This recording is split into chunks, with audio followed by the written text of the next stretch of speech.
I'm pleased to say that we now have both Professor Martin Henson and his slides. And so, Martin, over to you. Thank you so much, David. So I hope that you can hear me, and I hope you can see my slides, because I can't. All I can see are my slides. So I hope that's okay. Righty-ho. So first of all, I would like to thank the organisers very much for the invitation and the opportunity to speak to you today. Salam alaikum. This forum is an important event, and the programme is full to the brim with important and timely topics for all of us who are interested in the future of education, especially in the region. Today, I'm going to talk about matters of quality assurance with a focus on blended learning, and blended learning in the context of the COVID pandemic. And we must hope, I guess, soon, a post-COVID environment.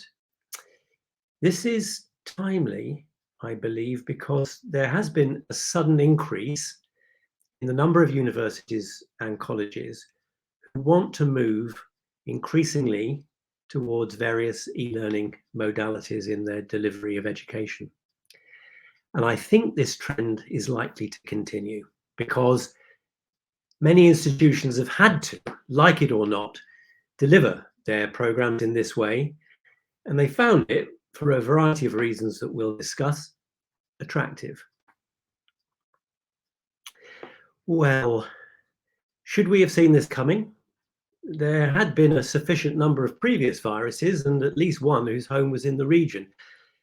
But these, thankfully, did not become as serious as the one we've been dealing with now for the last 18 months. Did we see it coming? I took a look at the risk registers and the risk management plans of a large number of universities and colleges in the region, and I found that most did indeed mention the risks associated with viruses. But, and you might be ahead of me already, the viruses in question were IT related and not pathogens. So there, already that's a lesson for us. How useful is our risk management and our risk mitigation if most of us didn't include it in our thinking? Well, to some extent at least, then we were taken a little bit by surprise. And in addition to those delivering educational services within the universities and colleges, there were also the quality assurance agencies. And clearly, they also needed to work out what their responsibilities were and what steps in line with their missions that they needed to take. Essentially, that fell into two areas, only one of which I'm going to talk about today in detail. First, insofar as there was any activity on the premises of universities and colleges, clear guidelines, safety regulations, monitoring, so forth, needed to be put into place. And second, insofar as students in particular were not going to be on the premises, arrangements for their education would need to be established, and appropriate oversight monitoring protocols would need to be established and then implemented. And it's the second of these that I want to discuss in detail this morning. I'll concentrate on what's happened in one of the countries in the region, United Arab Emirates, because that's the jurisdiction with which I'm personally most familiar, and the higher education sector that I've been working with most over the last 18 months on various projects that relate to steering a course through, and eventually, we can only hope soon, past the COVID pandemic. And the story really has three parts. The first part we might call the period of the emergency.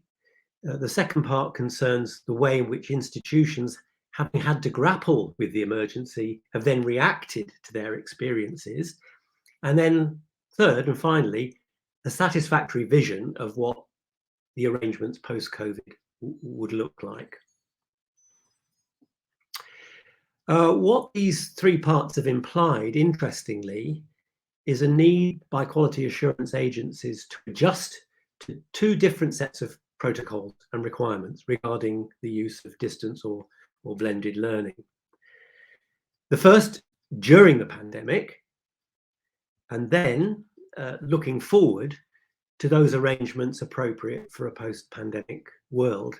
And I want to spend most of my time talking about the second of these, and in particular, how these arrangements are developing in response to the second part of the story, that is, the response of the institutions that have resulted from them having to grapple with what are often for them new ways of operating as a result of the pandemic. But first, because it affects the way in which the institutions have responded and adapted, I do want to spend a few moments just running through the emergency measures, the first part of the story. The first two areas concern on-site arrangements for those personnel who were obliged to be on the premises. And the quality protocols here are detailed, but they're not our focus today. I'm not going to talk about them today, but the next 7 are. In the area of planning, institutions were required to draft an emergency e-learning strategy and associated policies to guide their delivery. In the next area, obviously, that covers IT, the IT necessary for hosting e-learning, but it also covers the training that both faculty and students needed in order to access and to make use of these services effectively. Also, ensuring that all stakeholders were properly equipped with the hardware and the software necessary.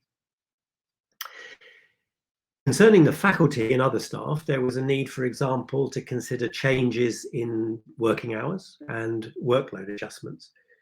And next, there was a need to ensure that students were provided with the necessary ongoing support to interact with their institutions and their instructors.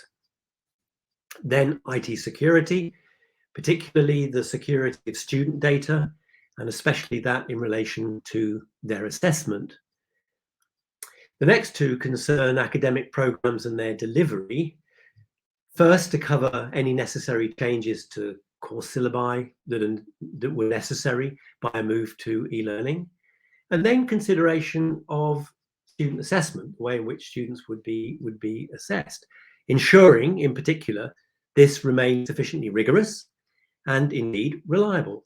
For example, that there were no issues over academic integrity, such as plagiarism or impersonation.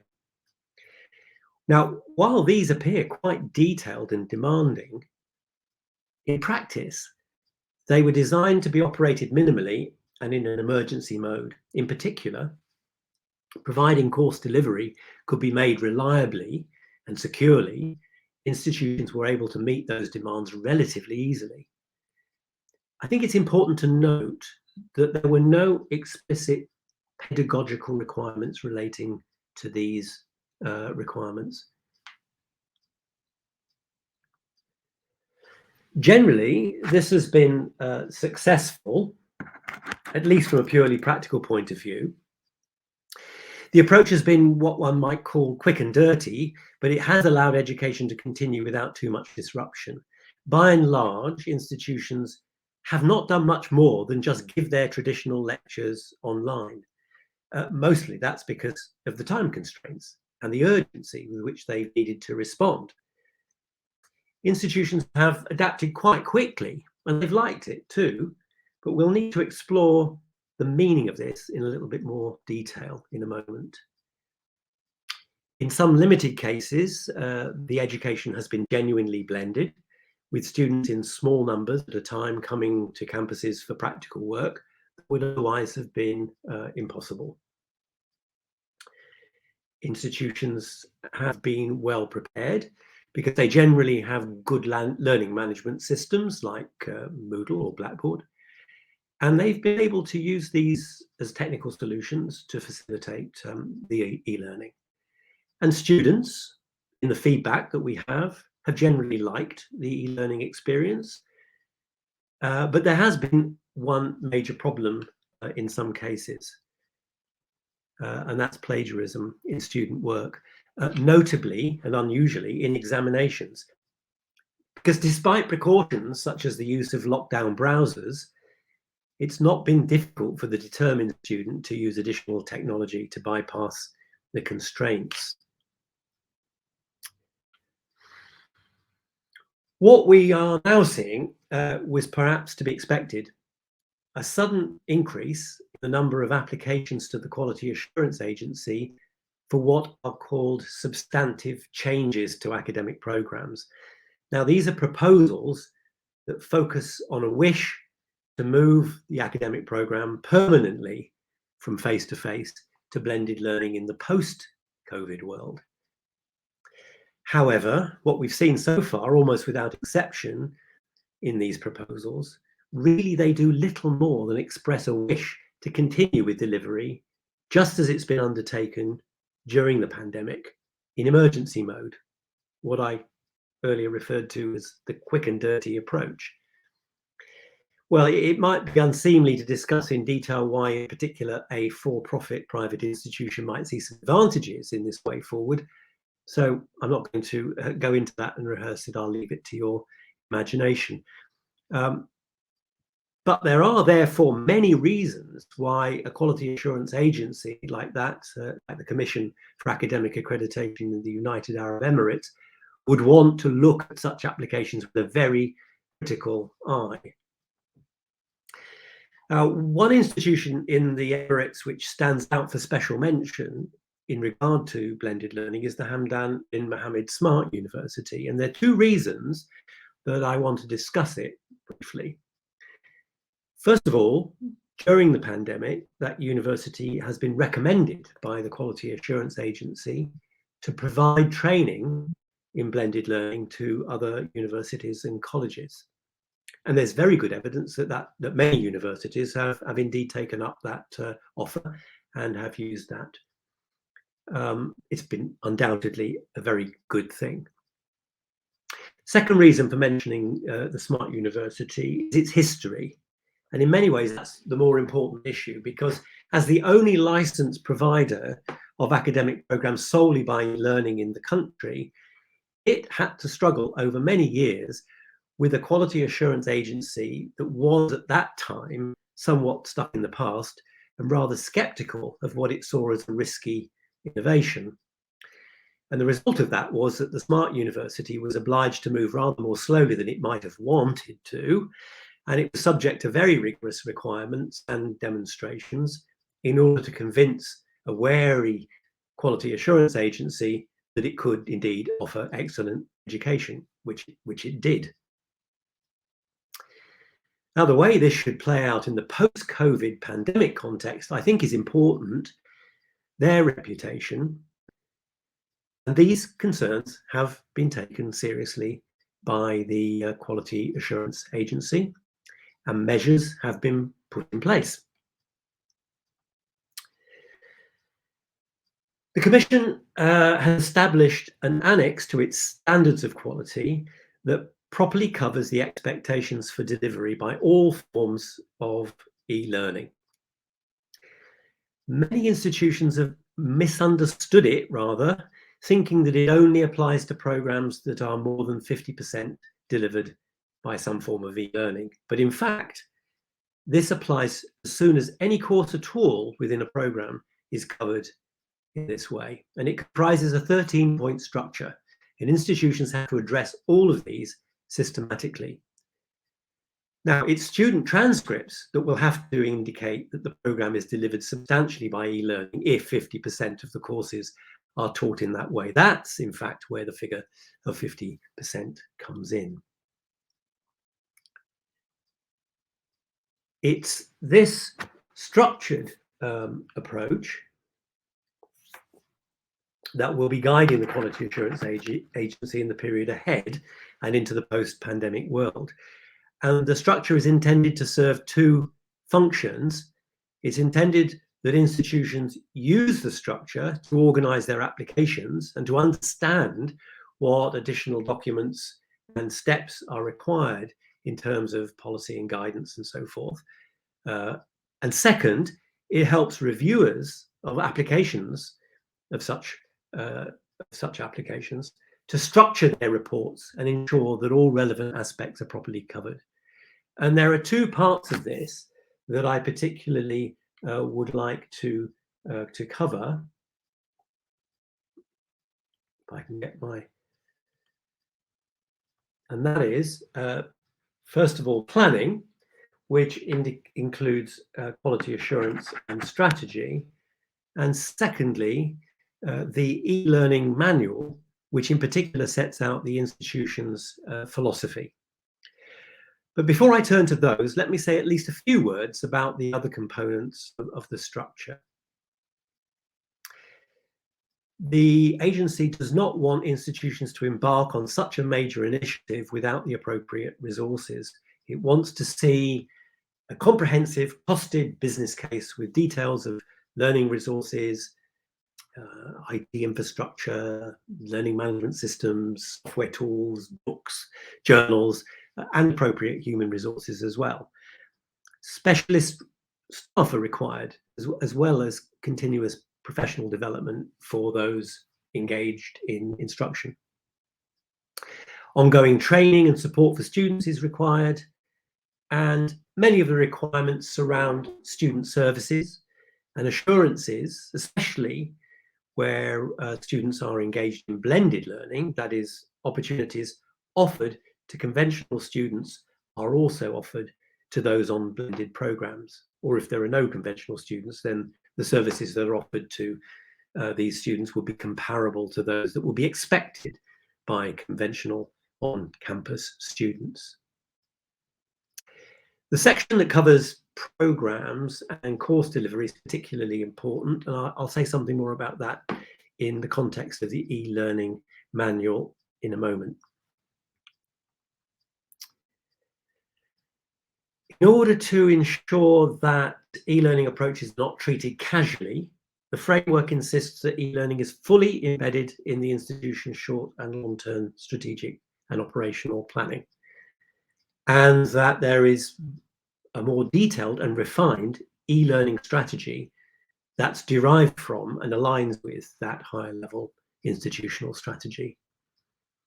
And it ensures that this strategy and e-learning generally is appropriately led at a sufficiently high level of the organization and by somebody who is properly credentialed in the area.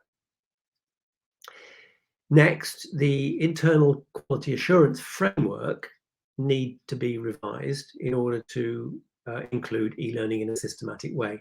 Thus, the institutional effectiveness framework that covers academic services, student services, administrative services, and so on, need to be revised in the context of e-learning. And similarly, the program effectiveness framework that covers the academic programs and their courses also needs to be revised accordingly.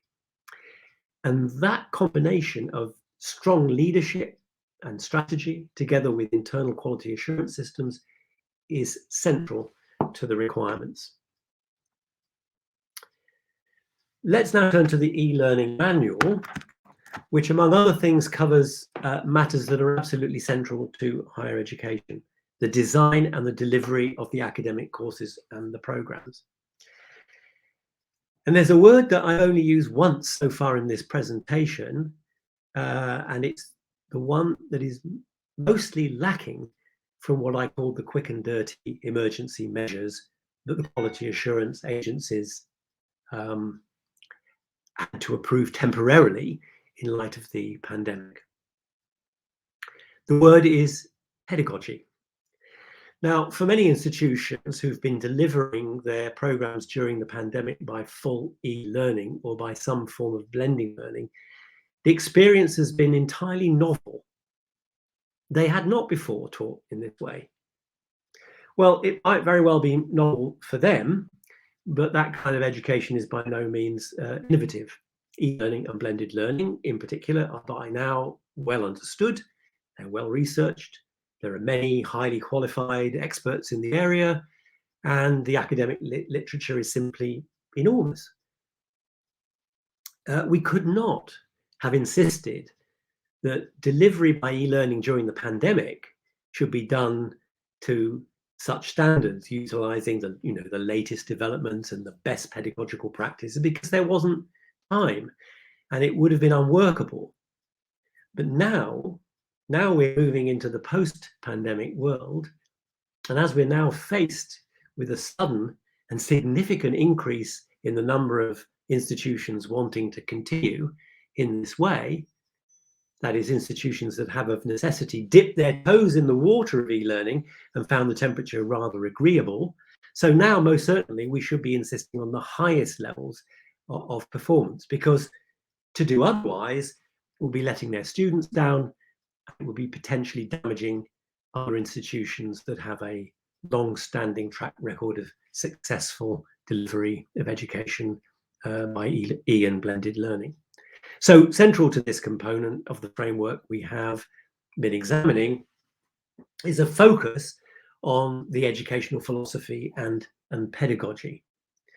So I'll just end by simply illustrating just how extensive and deep the literature is, and how easy it is to underestimate what's really necessary to do this well, and why quality agencies are quite correct in their insistence on in-depth pedagogical considerations. Let's just take one subject area, computer science, which happens to be my subject area. I mean, the simplest literature search generates a wealth of academic literature, such as this. The point that I'm trying to stress is that this is not general literature on blended learning, but highly specific, program-specific literature. Literature devoted to pedagogy directly related to a subject area. But there's even more. It's actually no more difficult to find published literature that covers highly specialized sub-areas of an academic program at the level of individual courses.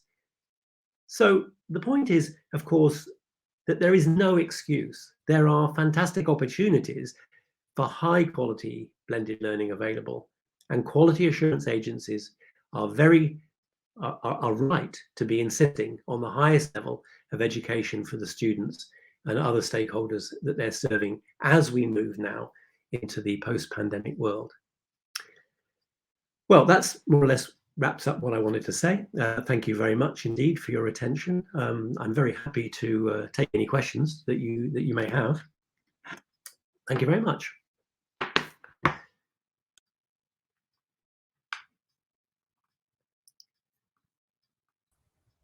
Thank you, Martin. And thank you, as always, for addressing the topic, both in the wider context and with some very practical takeaways that ministries from different countries can take from this. Our colleagues at the forum will come in with questions, and I see some comments are already coming in. But I want to start where you started, and that was by mentioning risk management.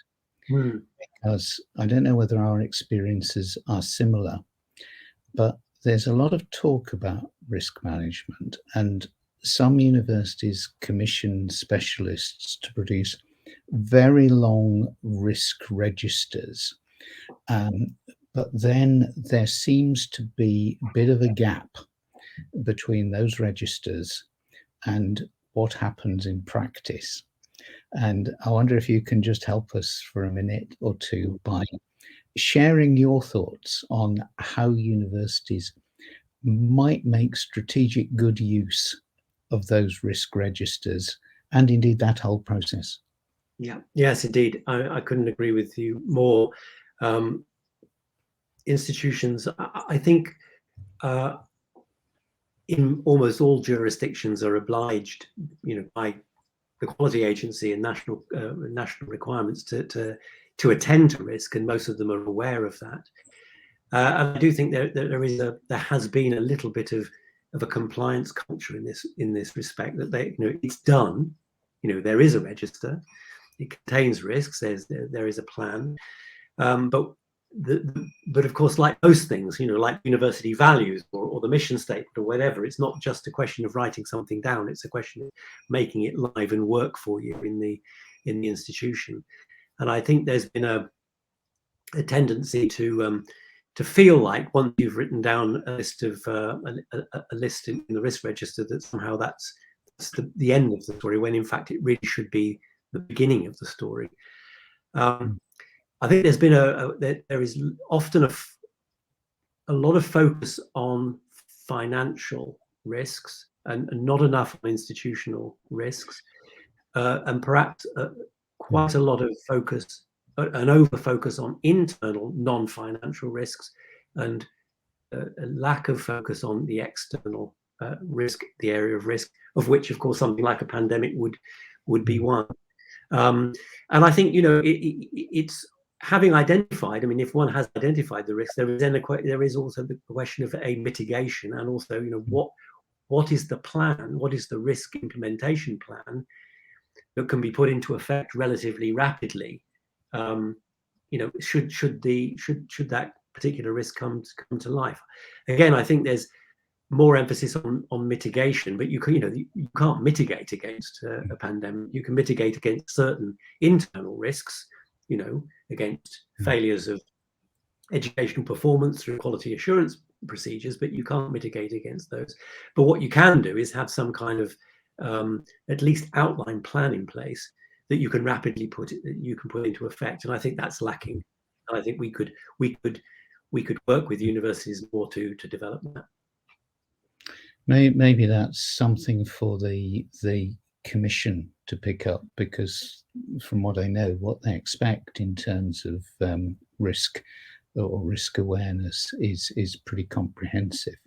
Yeah. But it's a cultural thing, I think, to take that and put it into practice. And I think it's also part of leadership as well. Yeah. We've had a very specific question, Martin, from Iraq. Oh, and this is that there is the problem of plagiarism. Mm-hmm. And how can universities keep the QA, the question in the case of little sources? I think we could probably take that question to say, how can the QA function deal, or what should the QA function do to make sure that plagiarism is not actually a problem that interferes with the quality? Yeah.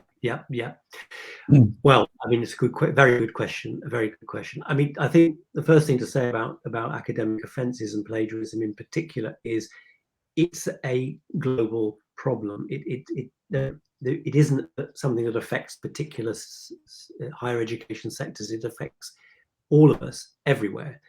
The difference isn't whether or not a university has a problem with plagiarism. The differences between institutions is the way in which they deal with it. That's the thing that we mainly see. And I think if I see weaknesses, then I see weaknesses in the regulatory frameworks that institutions have. The ones that deal with it best are the ones that have thought most thoroughly about the policies and procedures, the training, the joined up thinking that's necessary to deal with it systematically. Where the policies and procedures are weak, you find that both students and faculty are unclear what their responsibilities are, and are essentially often making policy up on the fly. At best, it's custom and practice, and at worst, it's just inconsistent behavior, and that's a recipe for disaster. If you want to get on top of plagiarism, the first thing you have to do is to get that regulatory framework in place and properly understood, and to get everybody's buy-in to pursue this seriously. Another thing I would like to say about that is that I think over the last few years, we've begun to see almost all institutions now working with similarity checkers like SafeAssign and Turnitin, not wholly successfully. I think there are two areas where, in a way, it's made matters worse. One of them is institutions that then set a percentage threshold below which they won't look at student work. And I think this fails to recognize that they are similarity checkers, not plagiarism checkers, and that we need to, we need human scrutiny as well. So that's the first thing. And the second thing is, where students are able themselves to access and resubmit and make modifications, we're not training students in good academic writing. We're training them to defeat the plagiarism checker, the similarity checker, And we're now seeing student work which is, quite often gibberish, because they're changing words using a thesaurus and making their work meaningless. So that, it's no longer detected by Turnitin, but it doesn't make any sense. So, if you're going to use these tools, again, you need very good training and policies to make them effective, or the matters will, or the situation will actually get worse rather than better. Martin, we could continue for quite a while on this, and we could William is champing at the bit. Yeah, we could go into values, we could go into leadership training, we could go into training for staff and so on. But let's leave those for another day. There have been some very appreciative comments in the chat about your input. And so thank you very much indeed for joining us this morning, and look forward to meeting with you again soon. Thank you. Yes. See you soon, David. Yes, and best of luck with everything else for the rest of the day. Thank you very much.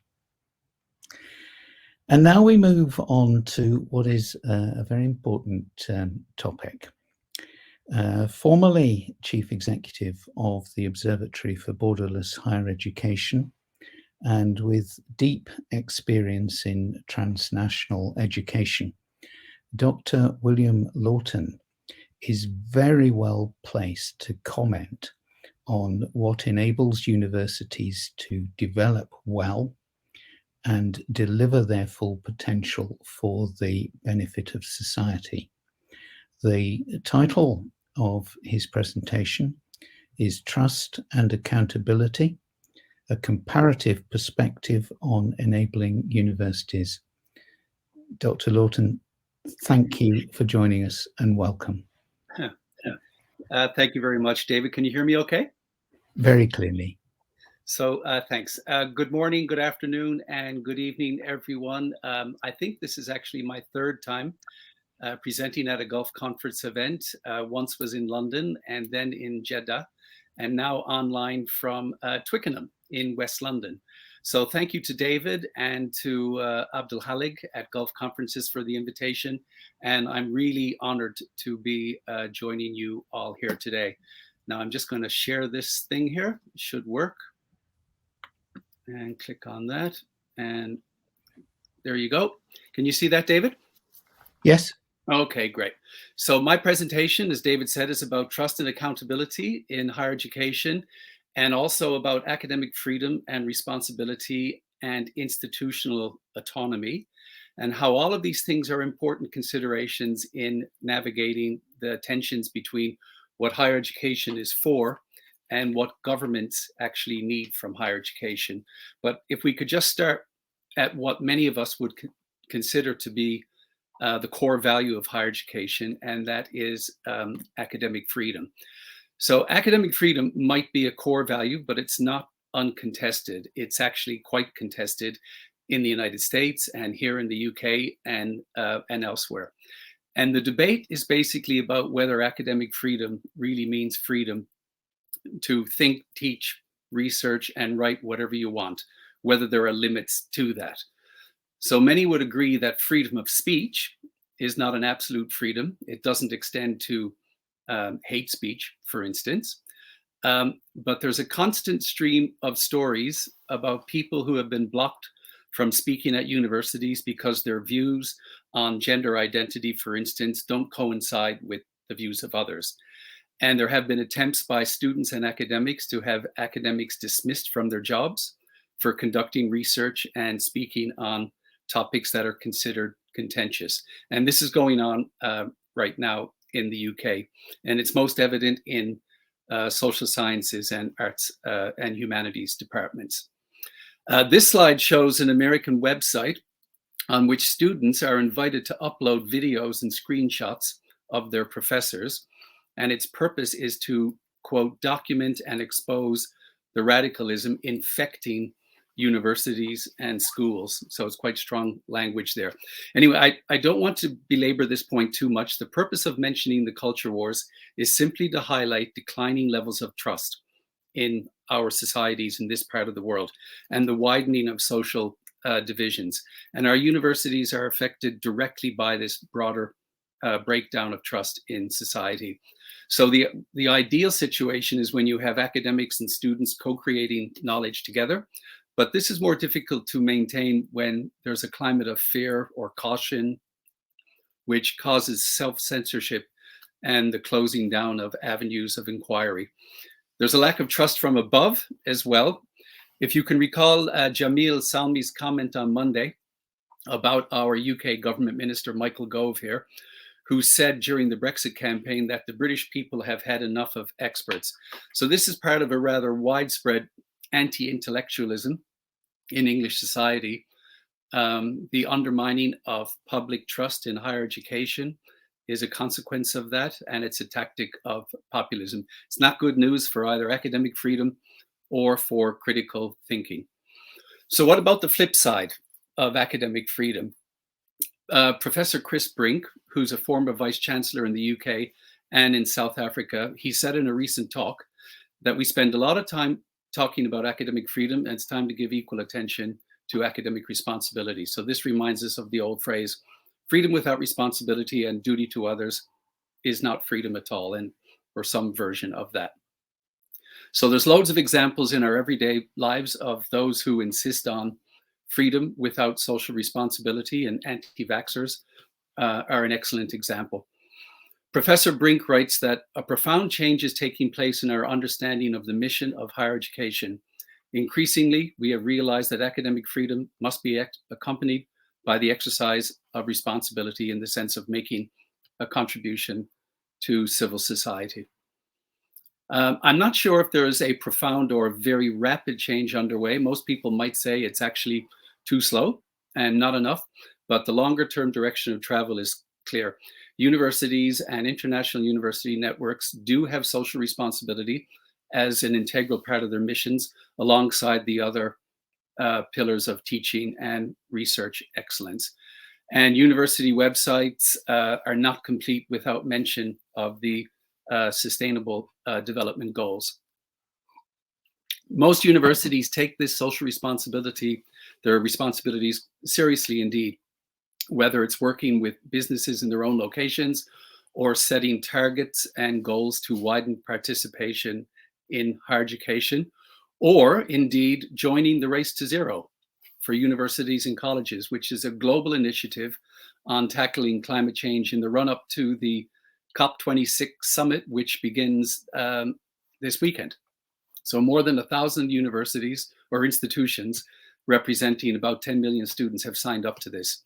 And there's also a whole number of international university networks that are explicitly devoted to social responsibility. One initiative with global reach is the Magna Carta Observatory, for which David Locke serves as Secretary General.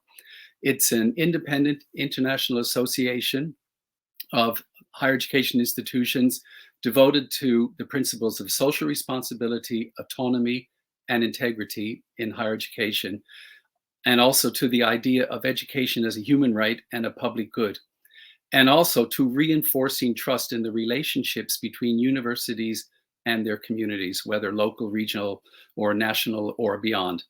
So the universities that apply to join this, they do so in order to demonstrate their commitment to the principles of the rather grandly named Magna Carta Universitatum, which is a statement of fundamental principles that was updated a year or two ago.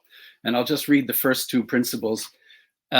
Universities acknowledge that they have a responsibility to engage with and respond to the aspirations and challenges of the world and to the communities they serve. And secondly, intellectual and moral autonomy is the hallmark of any university and a precondition for the fulfillment of its responsibilities to society. That independence needs to be recognized and protected by governments and defended vigorously by institutions themselves. So autonomy, it says, is a precondition for fulfilling civic duties, but it's also a precondition for realizing the national goals that have been expressed by speakers here at this conference, and I'll return to that. So in order to sign up publicly to these fundamental values, universities have to give some details of their policies and their practices regarding to autonomy and their freedom in research and teaching. They need to provide evidence of institutional autonomy from various authorities. And they also have to explain how academic staff and students also are involved in the governance and decision-making of the institution. So something like it says there are 947 universities from 94 countries have signed up to this, but there are lots of gaps.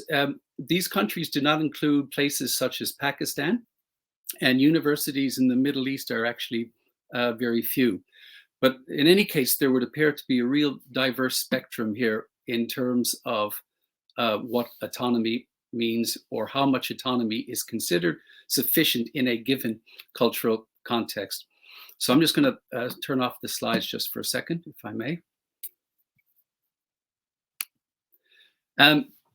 So for an example of where it's not sufficient, let's just do a quick dive into the higher education landscape in Pakistan, or more precisely in Punjab province, where I did some work a couple of years ago. And it becomes clear why there's no Pakistani universities in the list, or at least not yet. It's a big, complex federal state where one of the problems is that the division of competencies between national and provincial governments for higher education, it isn't clear in practice. And that's in spite of the fact that the Constitution of Pakistan actually does spell this out.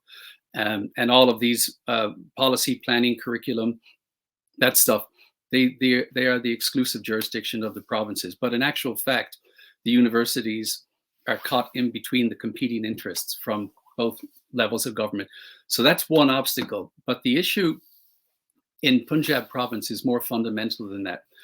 It relates to the overall structure of the relationships between higher education actors, especially in the public sector, and whatever level of government. And the universities and the governments in Pakistan, they're operating together in a low trust environment. And in a low trust environment, university leaders are not permitted to assume responsibility. So there's not enough space between the sector and the government. And accountability is just a series of rules for control. And so the default situation is that the state has a role in everything, in every aspect of higher education. You know, we're talking day-to-day operations. And even vice chancellors have told me that they're not permitted to approve their own business travel without getting a signature from the provincial ministry. And sometimes they don't actually get it. So that's sort of an extreme example of a low trust environment in which higher education autonomy is missing. And there's other examples too, for example, in curriculum development. So what this means is that the federal government's especially impact on higher education is basically a brake. It's more of a disabler rather than an enabler.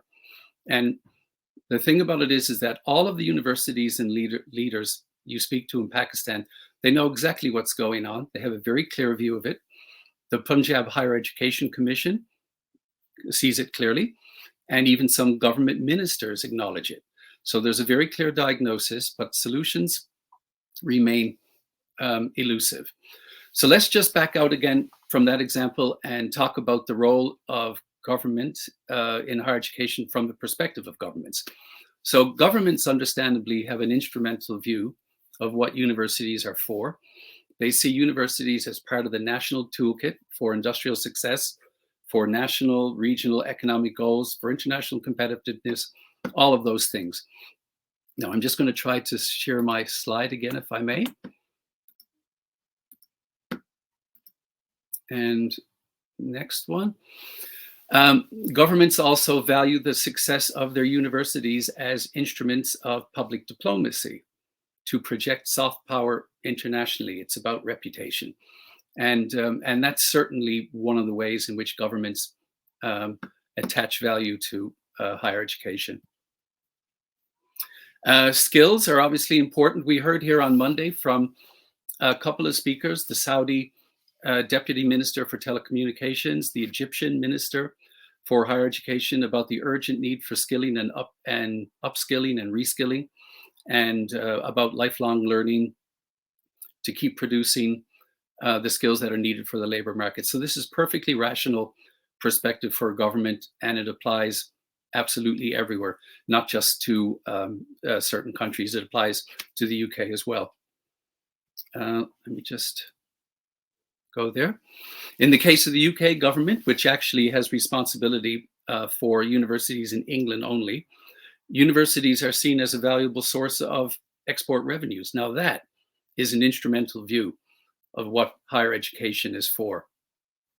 Now, in spite of all of this stuff, there's absolutely a legitimate role for governments to play in the strategic directions of their HE sectors in terms of the overall frameworks for how universities are funded, but not in running them, and in terms of negotiating and mandating national priorities, for example, in the curriculum, but not in imposing it across the country. So governments as funders are also quite understandably focused on accountability, ensuring that public spending represents value for money. It's a legitimate concern of governments everywhere. And most academics, but maybe not all, recognize, they accept that if institutions are getting public money for their teaching and research, this means they are accountable to taxpayers for that funding. So responsibility goes hand in hand with accountability. Responsibility is accepting that you are held accountable for what you do. And this, you know, it's a fact of life in most countries, this demand for audit and evaluation. It's accepted in fact of life. Now in the UK, the mechanisms that we have for evaluating value for money and ensuring accountability, it's pretty highly developed. I'm not going to get into it here, but there are mechanisms for teaching and research. On the research side, the mechanisms try to assess the impacts of the research, real world impacts. That's just more than just a list of publications. But maybe the most important thing to say about these mechanisms is that they are run by the sector itself, by panels of academics. So if I may, I'd like to look at one more interesting example that shows a surprising contrast in the dynamics of trust and accountability, all within the United Kingdom, and very different ideas in England versus Scotland regarding the HE sector and the governments and agencies. So although the UK, as a lot of you may know, is a very highly centralized state in a lot of ways, England and Scotland have really different political systems and extremely different political cultures. And these cultures are actually diverging. They're becoming more distinct all the time. And the cultural divergence arises in part because of the political shifts in England that I mentioned earlier, which show the whole declining trust in public institutions, whether or not it's, you know, could be the BBC or the police. And there's this new type of English populist nationalism, the consequences of Brexit, a greater commercialization of the higher education sector in England, and a declining belief in the social contract that balances institutional autonomy and public support of higher education through taxation on the one hand, in return for accountability on the other. So I'm just going to share this again, if I may, if I can do this, and just go forward one. So Scotland stands apart from those types of currents that I just said. It has a separate education system for centuries, and it's all under the legislative jurisdiction of the Scottish Parliament. Scotland has a more collectivist political culture. The defining characteristic of Scottish higher education is that it is seen as a public good, as opposed to a transactional or market-driven activity. Now, that's not unique in the world, but it's a distinction within the United Kingdom. And everything else in Scotland flows from that, including the fact that tuition fees are paid for Scottish students are paid for by the state. And there's another thing to say about the Scottish universities too, is that they're really excellent. You know, they do well in all of the rankings and things like that. But the remarkable thing about Scottish education, higher education, is its relationship to the Scottish government. National priorities are negotiated collectively. And of course, this is easier in a small country. Scotland's not very big. All of the vice chancellors in the whole country and a bunch of the other top decision makers, they can all fit around a table. But what has emerged distinctively is an acceptance that the goals of the Scottish government and of the university sector should really have a whole lot of overlap. and that universities can and should deliver governmental priorities. And so one example that is quite important in Scotland is widening access to underprivileged groups. And they have targets and regulations, they have monitoring mechanisms, and it's all agreed between the stakeholders. And this ongoing contract with the state would be viewed with hesitation and concern at English universities, where if you're doing the bidding of government, that might be seen as a challenge to institutional autonomy. But that kind of threat to the autonomy of the sector is not really seen as in the negotiations to realize national objectives. So in the idea that universities should deliver governmental priorities, it's normal in many parts of the world. But in a lot of those places, universities operate as agencies of the state with limited autonomy. But in Scotland, and this is the point, the coincidence of interests with the state is more or less freely and collectively given rather than required. And it's also understood that this coincidence of interests is not just consistent with the idea of university autonomy. The strategic alignment with the state is an essential ingredient in maintaining the Scottish idea of higher education as a public good.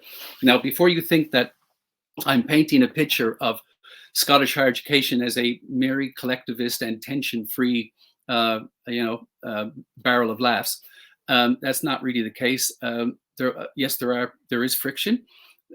No government and higher education sector relationship is without friction, and nor should it be. There are competing interests, and there are competing priorities, but they manage it.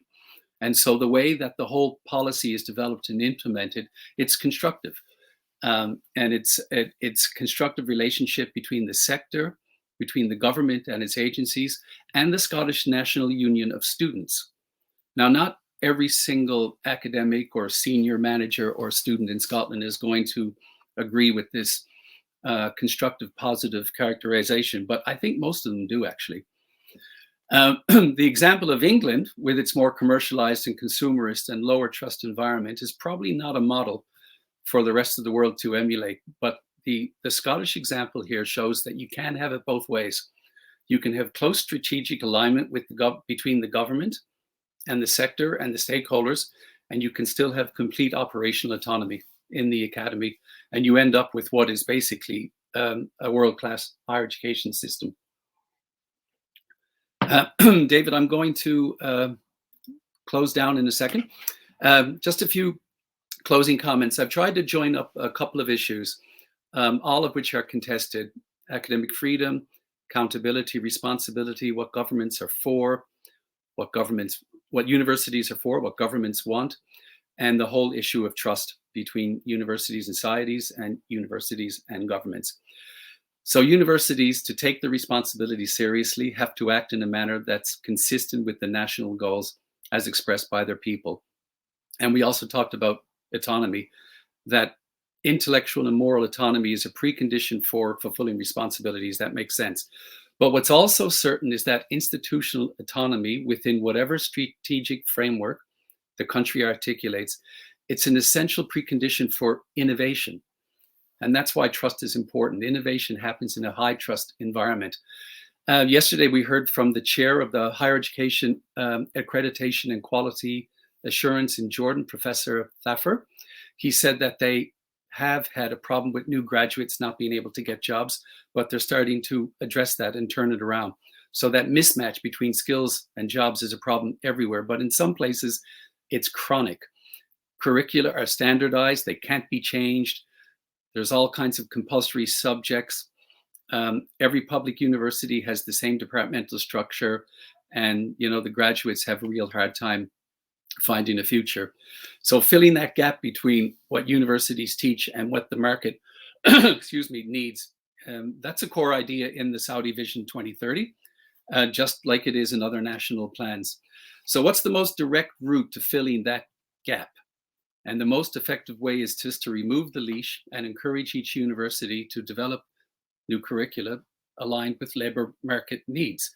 And some are going to be more successful than others, and that's fine. Another example is in assessment, and Martin mentioned assessment too just a while ago. But Jamil Salmi on Monday, he urged universities to try new assessment methods that match the post-pandemic online pedagogy. And so in this context, the job of governments is to let them do it. And the more university leaders are trusted, the more they will be enabled to make that difference to their societies, and the more they will be accountable to their societies. And I think I'll leave it there. David, thank you very much. Bill, thank you very much indeed. As always, you bring a huge, almost global perspective to the material which you present to us. And could I just ask, while I'm making a few remarks, if you can have a look at the chat from the conference. There's a question from Jamal Abo El Oud that we'll come to in a minute, but I'll give you just a minute to think about that. Okay, thank you. I think you rightly focus on trust. And I think the powerful practical example that you bring out from Scotland is where governments and universities talk to each other. Now, I know in larger countries that's a more difficult thing to do. It works particularly well in Scotland, but there are ways of doing it. There are ways of structuring it. And maybe in a future event, we can feature some of those. I just want to offer quickly another example, and that's the example of Kazakhstan, which had got very clear national goals to become a top 30 country, economically competitive country by 2050. And they realized that to do this, the universities needed to make a larger contribution to it. And they adopted quite a joined up approach, a combination of leadership, development, a combination of investments, giving money to universities to develop new and appropriate programs and research and so on. And the combination of those two things working together, along with clear expectations, along with a program for ministry under secretaries and director generals, meant that there was a change from the position where rectors saw themselves as custodians of state property to members of their communities that were able to lead their universities to serve their communities better. And so there's another country where that has happened. But Bill, are you able to respond to Dr. Jamal's question?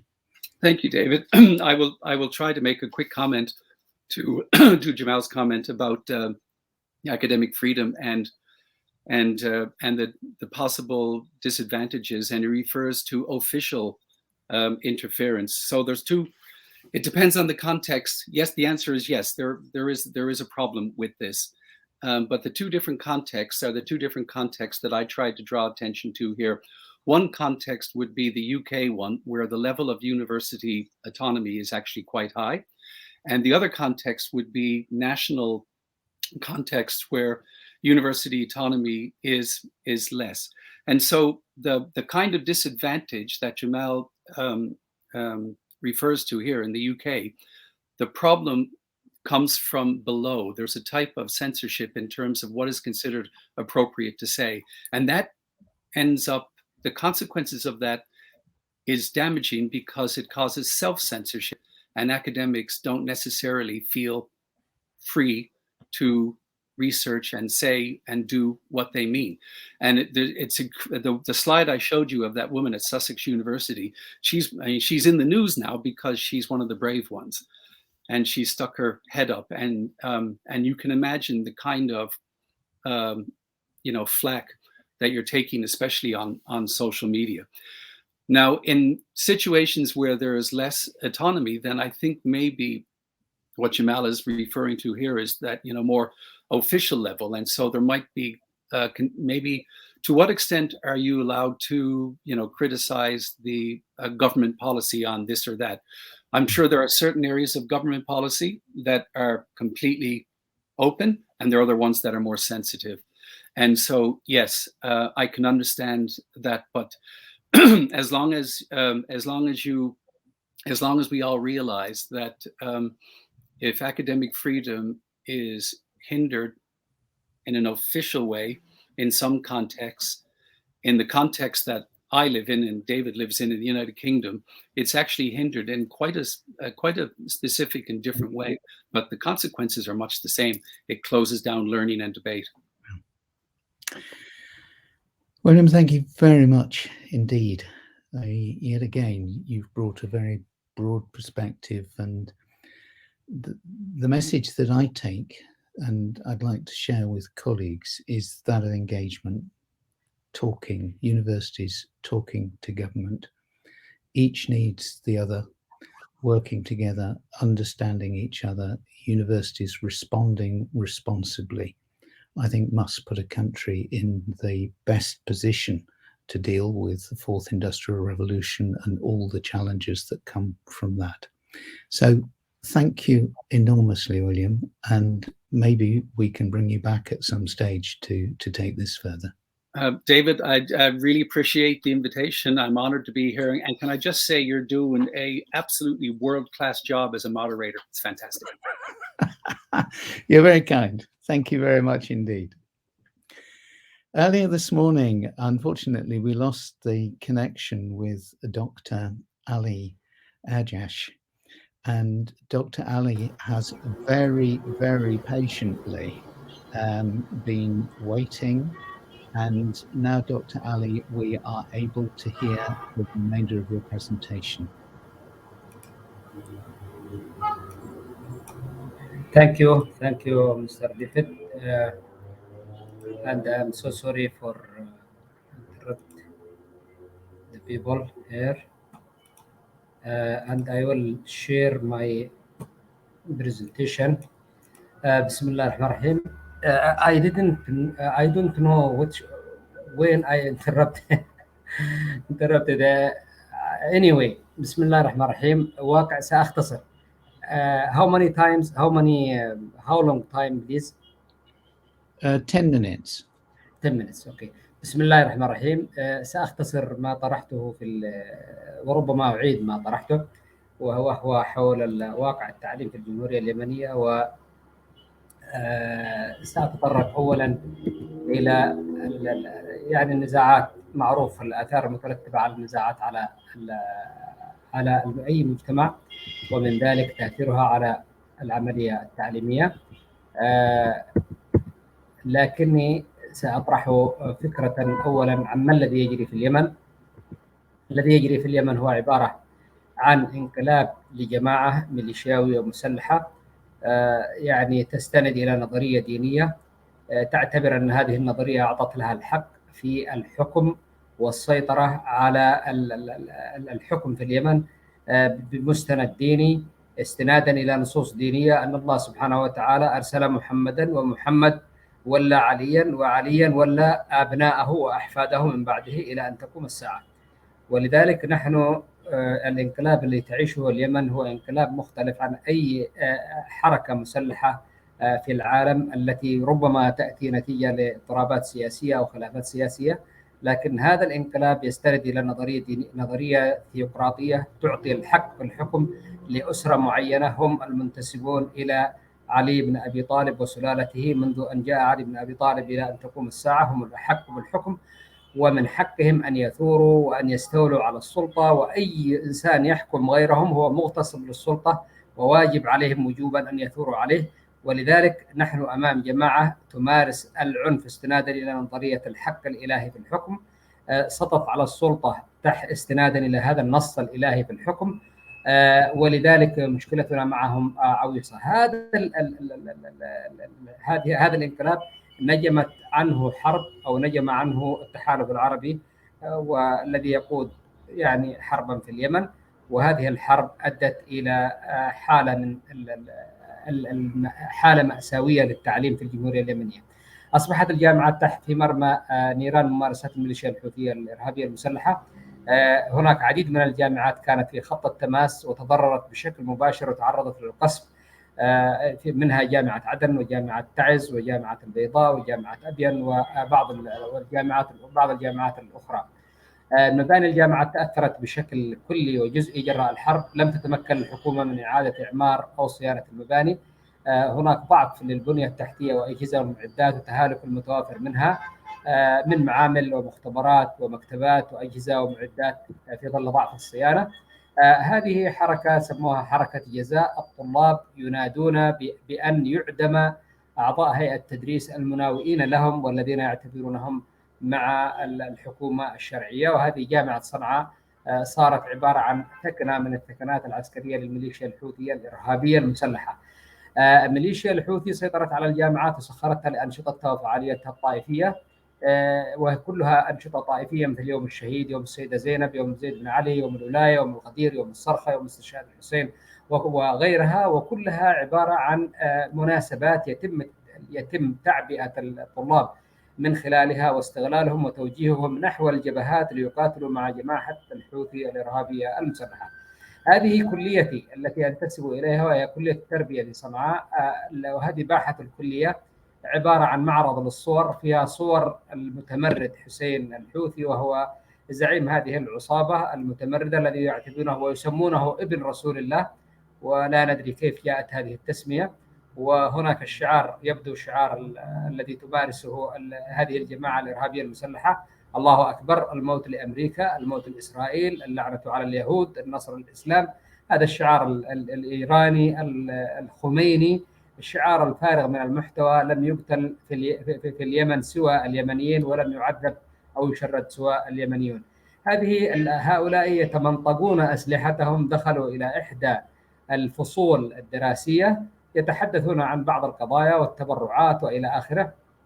منظر مؤسف ومحزن. طبعا يمنعون الطلاب من إقامة حفلات التخرج بدعوى محاربة الاختلاط.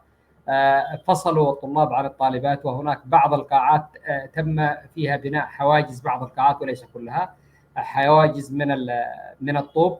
لو تلاحظون القاعة مقسومة إلى جزئين، جزء للطالبات وجزء للطلاب. يعني طبعا أؤكد أننا أمام جماعة إرهابية مسلحة لا تختلف عن بقية الجماعات الإرهابية الموجودة التي ظهرت مؤخرا. هناك ممارسات طائفية لأعضاء هيئة التدريس التابعين للحركة الحوثية، يفرضون قناعاتهم على الطلاب، يحرضون على العنف تحت مبرر الجهاد المزعوم. أصبح همهم إعداد مقاتلين يمارسون العنف، وهذا خرج عن هدف الجامعة الأساسي المتعلق في تأهيل المتخصصين يخدمون عملية التنمية. طبعا هذا التحشيد للطلاب واستغلال الجامعات والأعداد المهولة للطلبة الملتحقين بالجامعات التي تقع تحت سيطرة ميليشيا الحوثي الإرهابية المسلحة، هذا يؤصل أو يرسخ قناعات لدى هؤلاء الشباب، وسيصبحون جزءا من هذا المشروع. يهددون العالم، يهددون الجوار ويهددون العالم تحت دعاوى الجهاد وتحت دعاوى محاربة الكفر ومحاربة يعني القوى المستكبرة كما يسمونها. سعت الميليشيا إلى التعديل والتغيير في المناهج، وهناك مناهج تم استحداثها مثل مادة سموها الصراع العربي الإسرائيلي. هذه المادة تؤصل لعملية الصراع وفقا لمنظور طائفي، وفقا لمنظورها هي، ووفقا للدولة التي تتبعها وهي دولة إيران. لدينا وطبعا في مقرر آخر، مقرر اسمه الثقافة الوطنية، والثقافة أيضا الثقافة الوطنية هي من منظورهم هم وليس من منظور الثقافة الوطنية الجامعة التي تدعو إلى التعايش وإلى السلام وإلى محبة الآخرين. أعضاء هيئة التدريس يعانون من سطوة الميليشيا نتيجة انقطاع مرتباتهم منذ حوالي 5 أعوام، منذ ما يقارب 2 تقريبا. يصرفون لهم نصف راتب كل شهرين نصف راتب. أما 3 سنوات قبلها فلم توجد أو فلا توجد رواتب. هناك نقص في عدد أعضاء هيئة التدريس وضعف تطبيق القانون في تعيينهم، حيث تعين الجماعة أعضاء هيئة التدريس الموالين لها بغض النظر عن مدى انطباق الشروط عليهم من عدمها. فرض سلطة قمعية على الجامعات لجم أي فكرة تناقض مشروعهم العنصري العنيف، يعني ملاحقة الأساتذة في وزرع عناصر أمنية داخل القاعات. وأي عضو هيئة التدريس يتحدث في مواضيع يعني تعارضهم أو تدعو إلى نبذ فكرتهم يتم اعتقالهم. صارت الجامعة عبارة عن منبر لهذه الجماعة ولنشر فكرها الطائفي العنصري المتخلف.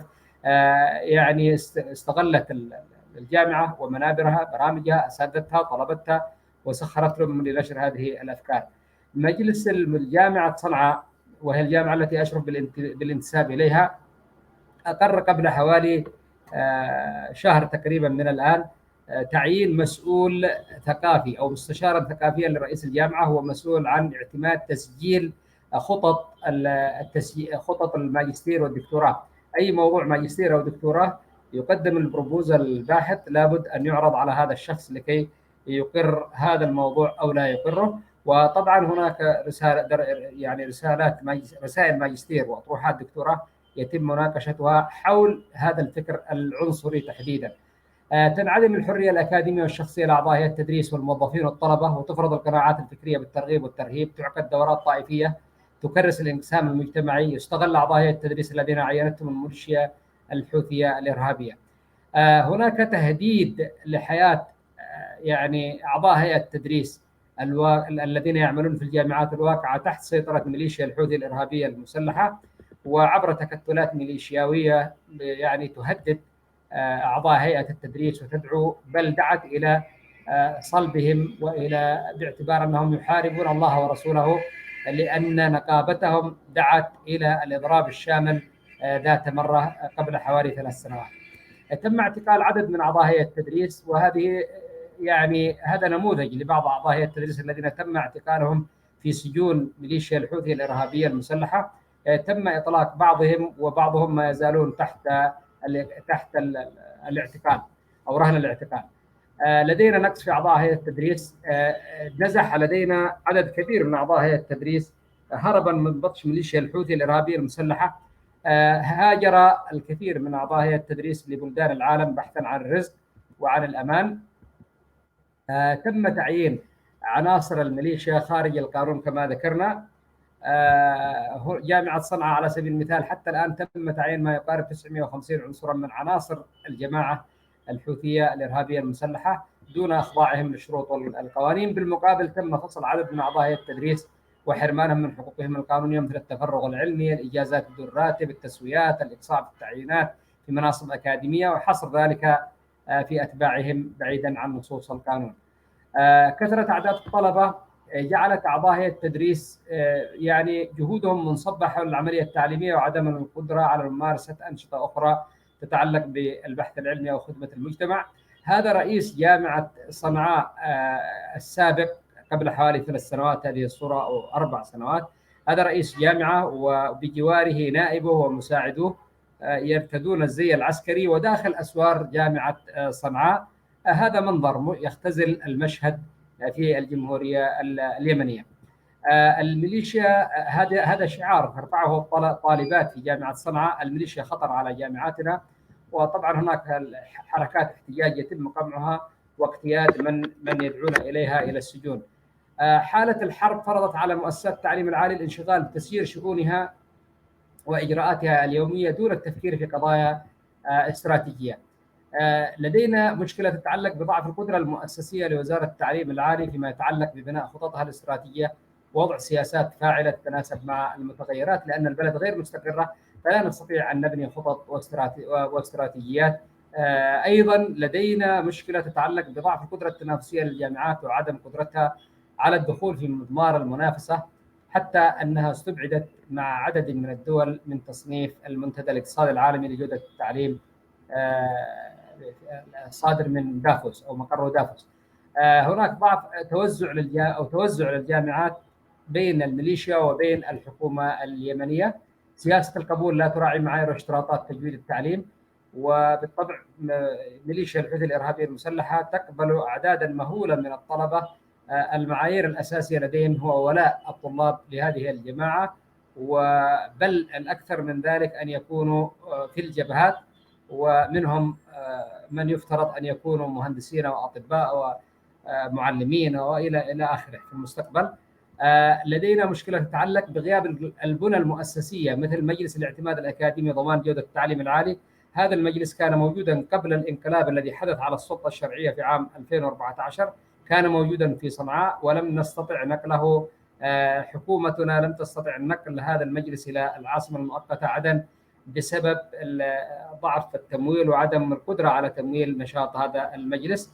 وهناك أجهزة كثيرة غابت عن المشهد وأثرت بالتالي على خططنا وبرامجنا. المناهج والمقررات الدراسية تكاد تكون كما هي منذ أن قام انقلاب جماعة الحوثي الإرهابية المسلحة على السلطة في عام 2014.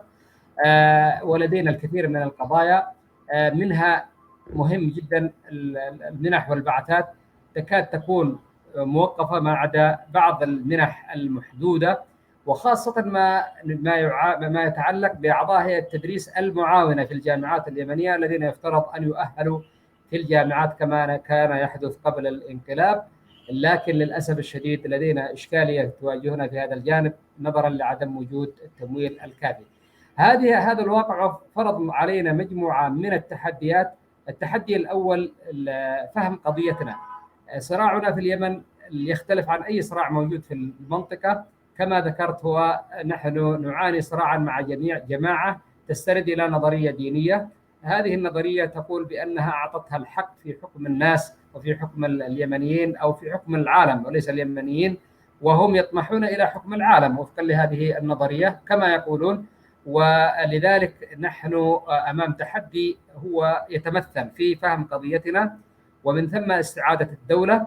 أيضا تحدي إعادة اليمن إلى محيطها العربي والإقليمي وإلى دول العالم. اليمن معزولة، صارت معزولة عن العالم وتعاني مشكلات لا تستطيع أن تندرج أو تنخرط في خطط وبرامج دولية مثل خطة تحقيق أهداف التنمية المستدامة، حيث لم نتمكن حتى الآن من وضع الخطة اللازمة لإدراج أو لإدماج اليمن في هذا التوجه بحيث نحقق هذه الأهداف.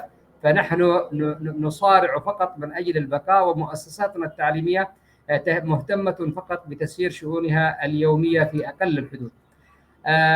لدينا تحدي إعادة التعليم لمساره الصحيح الذي يحقق لنا الاستقرار والتعايش والتنمية المستدامة بأهدافها. التحدي تحقيق متطلبات الالتزام تجاه المجتمع اليمني أو لأمور الأبناء والطلاب، سوق العمل إلى آخره. تحدي وجود تمايزات، لدينا تمايزات جغرافية بين مناطق ومناطق، مناطق محرومة ومناطق يعني كان وضعها جيدا قبل الانقلاب. أيضا بين غني وفقير، بين ريف وحضر، بين ذكور وإناث، ما تزال العملية مختلة في هذا الجانب وهناك تمايز واضح في هذا الجانب. طبعا حكومة الجمهورية اليمنية تسعى لأن تسهم الجامعات في إذابة تلك الفوارق لا أن تصبح مصدرا لها. تحدي استعادة الجامعات لدورها الريادي في تأديتها لوظائفها الرئيسية في التدريس والبحث العلمي وخدمة المجتمع وتحقيق التوازن بين تأدية الجامعات لتلك الوظائف، حيث تركز الجامعات في الوقت الحالي على تأديتها لوظيفة التعليم ودون الاهتمام بالوظيفتين الأخرين. تحدي وضع صيغ تعليمية تلبي احتياجات المجتمع وتتيح لمن يرغب التعلم بعيدا عن قيود العمر والبعد الجغرافي. وهذا يحتاج إلى توفير البنى التحتية والتكنولوجيا ووسائل الاتصال الحديثة بحيث يتمكن أبناؤنا الطلاب وأعضاء هيئة التدريس وجامعاتنا من تطبيق صيغ التعليم.